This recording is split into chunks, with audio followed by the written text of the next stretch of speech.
know I'm going against the grain with this, but I honestly have come to believe these last few years that competing based on the quality of your care is a bad move and it's not sustainable. Now, let me explain why, because I know that sounds counterintuitive. Most of us think when it comes to how we're going to stand out in our area, how we're going to show our community that we're the practice to choose when they have a problem, so we think we've got two options. We can compete based on price or we can compete based on quality. So competing based on price, generally I wouldn't recommend. To do that, you have to become the Ryanair of chiropractic. You have to offer very, very low quality and do a lot of it. So that's really high volume. That's the only way to be able to offer things cheaper than somebody else. You can't outprice a low volume practice because they have the turnover for it. And if you know anything about me, that's not my bag. I have no interest in that. That's not something I can really help you with. So assuming that you're still watching, we'll say we're not going to compete based on price. So we're going to compete based on quality, right? Not really. See, the problem with competing based on the quality of your care is that chiropractic has this different problem. The quality of a good chiropractic treatment is very subjective and it varies a lot patient to patient. What one patient thinks is great quality, another will really not like. For example, how many clicks did they get during the adjustment? We all know patients who think the more clicks the better, right? Wow, I really felt that. However, some patients really don't like that. They'll think one or two is nice and specific or nice and subtle, or maybe no clicks is better because they really don't like it. So already, just based on that, you're going to have a difference of opinion. No matter what you do, some will think that's low quality. Or how about this? How about not just the number of clicks they get, how do they feel the next day? Do they wake up feeling a bit better? Oh, that's good. Or do they wake up feeling worse? So you'd think feeling worse would be bad, but some patients will go, yeah, that really hurt me. Others will go, oh, I felt really sore the next day. Yeah, that must have done something. So even post-treatment reactions vary patient to patient. Even the length of time of your appointment. I realize this goes a little bit into competing based on price, and I'm not arguing that you should just arbitrarily shorten it, but we nearly always think in the ethical domain of chiropractic that patients want longer appointments. However, I can tell you, some of them are really happy if you can get the work done in half the time. I personally would love to see a chiropractor who get the same work done in half the time. That's more time freed up in my day. So even things like that, they're not really going to be universal. So we can't agree, and our patients won't agree on what makes quality care. If you think you're going to compete based on that, you're going to still end up losing a bunch of patients because their definition of quality is different to yours. So what do? We can't compete based on price unless we're high volume, and we can't really compete based on quality unless we're going to alienate a decent, number of people in our community. Well, there's a third option that really dictates not just how successful you're going to be then, but how much loyalty you're going to build with patients. And this is the emotional experience of all their interactions with you.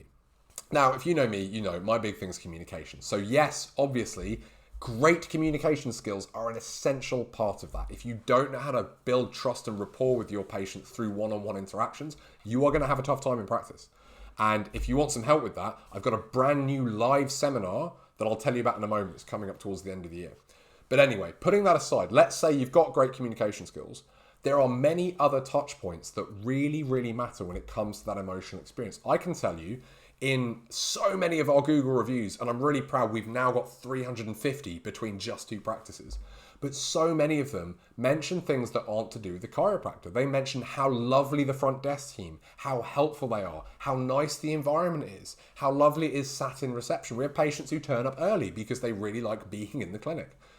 So think about all these touch points. Yes, having friendly front desk staff is, again, to me, a deal breaker. That's essential. But what is the clinic environment like when they come and sit in reception? How do they feel? Is it comfortable? What are they hearing? Are they hearing sounds that make them feel good and relaxed? Are they feeling things that are stressful? What do they smell? Do they smell the lunch that was cooked in the microwave 20 minutes ago in the staff room that's now seeping into the room? Is that going to create a professional environment that builds trust, or is it going to take away from it? You can't make up for bad communication skills by getting these things right, but you can certainly add to that and build even more trust, or you can undermine it. So they won't set the bar, but they will then influence it quite strongly. Just to give you an example of something I saw in a business that I loved several years ago. It was a bit hard to find. It was out in the countryside a little bit. And they knew people are going to be a little bit stressed trying to find us. So they took a dash cam video of somebody driving to them and sped it right up. Every time it got to an important junction, it slowed down so you could see it. And then it sped right up and then you'll get to this, turn right, then here, go straight on. It's about 20, 30 seconds. And I love that. And when I turned up there, I turned up not just stress-free, but actually happy. I was like, wow, that really worked. I really liked that. That really helped me out. So I came into this business already feeling good about them, and I hadn't even met anyone. So it doesn't have to be that, but it's little things about the entire patient's experience of coming to see you that may not even happen in the practice. So I want you to have a think about that. This is your little challenge for today, is think about all the ways patients are interacting with you outside of the treatment room, maybe even outside of the clinic.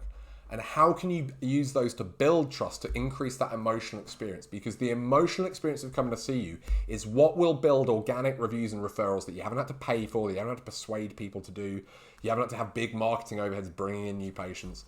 It creates raving fans in your community, building your reputation, and it creates patients that will come back year after year anytime they have a problem, even if they don't want maintenance. They're still your patients.